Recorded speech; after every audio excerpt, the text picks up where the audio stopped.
بسم الله الرحمن الرحيم الحمد لله ثم الصلاة والسلام على أشرف المرسلين وبعد دعوة عشر كان وعشر كان كصاب سنة نيوتريشن كي هي دايت كه ما أنتو حرب أنا كهالله قفك مركة وقراعده وحا كود عجر كيسة دتك بدنا مركة قراعدان لبا شيء وبديهين أما لبا حالود أي وبديهين قف قراع قلدن عني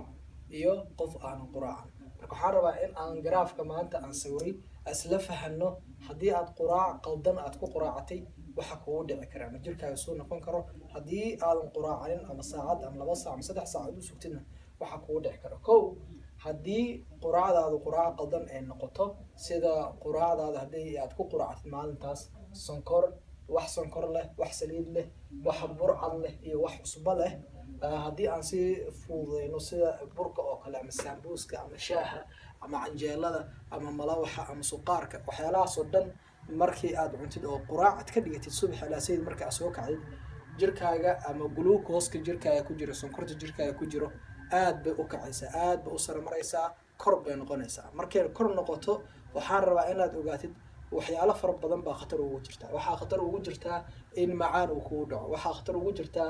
in cholesterol ay kugu dhacdo waxaa khatar ugu jirta in stroke uu kugu soo boodo waxaa khatar ugu jirta in heart attack uu kugu dhaco sababtoo sonkortaadii waa kor waaye kor baa geysay sababtoo waxa ku quraacatay cunto aad u qaldan oo si faahfaahin doonaa now dadka qaarkood waxaa jiro aanan quraacan subaxi haddii aad soo kacdo subaxi saacad 2 saac 3 saac u sugtid oo aadan quraacanin maxaa kugu dhici kara waxaa kugu dhici kara khatar ugu jirta marka ugu horeysa sonkortaada waa haysaysaa la soco glucose-kaaga waa very low marka hore maxay ahayd very high hadda waa very low waxaa khatar ugu jirta oo kugu dhici kara inaad suuxdid in qalal uu kugu dhaco ama se inaad dhimatid waxyaalahaas waxa waaye waxa kugu dhici kara in indhahaaga ay madoowaadaan inaad mataqaanaa wareertid in aad meel iska fadhiisatid inaad mataqaanaa caajislow aad noqotid marka hore maxaan dhahnay sonkortaada hadday kor u dhacdo kor u kacdo waxyaalahan dhan baa khatar ugu jirta haddii ay hoos u dhacdana waxyaalahan oo dhan bay khatar ugu jirta su'aasha isweydiinta mudan waxa waaye maxaan cunaa subaxii markaan soo kaco oo glucose iyo balance ka dhigay insha Allah casharka ku xiga ayaan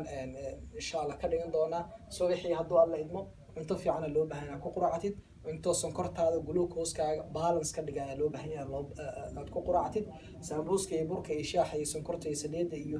waxaas oo dhan iska dhaaf sababta waxa waaye jirkaaga uma fiicna maskaxdaada uma fiicna subaxda sayid markaa soo kacdid waxaan kaa rabaa cunto la'aan gaajo la'aan inaad noqotid insha Allah cashar ku xiga waxyaalaha cuntada fiican aad ku quraacan kartid subax ayaan ka sheekeyn doonaa sidaas iyo waxaan kaga tegayaa wassalaamu calaykum waraxmatullaahi wabarakaatuh